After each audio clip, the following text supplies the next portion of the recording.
Hello， 大家好，知唔知道我哋點樣唔使掘開地面就知下面收埋咗啲咩？冇錯，就係靠我身邊呢部 GPR 3維探地雷達。今日就帶大家睇下我哋點樣幫個地底做個全身掃描。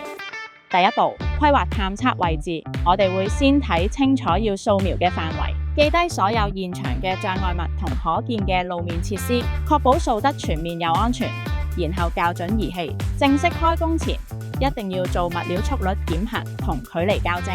簡單講，就係幫部雷達對標同托尺，咁之後計出嚟嘅深度同位置先會更準確。第三步，開 grid 規劃掃描路線，現場唔係次次都係方方正正，我哋就好似幫塊地劃定行車線一樣，設計一條最有效率嘅掃描路徑，務求掃到所有目標角落。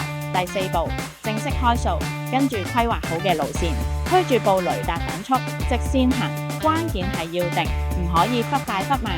一邊掃，我哋會一邊即時睇住數據，一發現有可疑嘅回波信號，就即刻喺數據上做標記。第五步，即場透視，透過 AR 實景，我哋可以即時將掃到嘅地下結構，好似水管、空洞，直接投射返喺真實嘅地面上，一目了然。最後兩步，記錄實況，我哋會用衛星定位系統記錄晒所有精確坐標，有坐標就可以跟住落場揾。我哋仲會以雷射雷達掃描整個現場，整返個立體模型，等客人睇報告時可以對應實際工地位置，超易明。所以話一個可靠嘅探地雷達調查，由規劃到執行，每一步都係細節。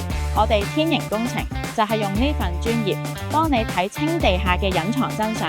想知多啲，記得追蹤我哋啦！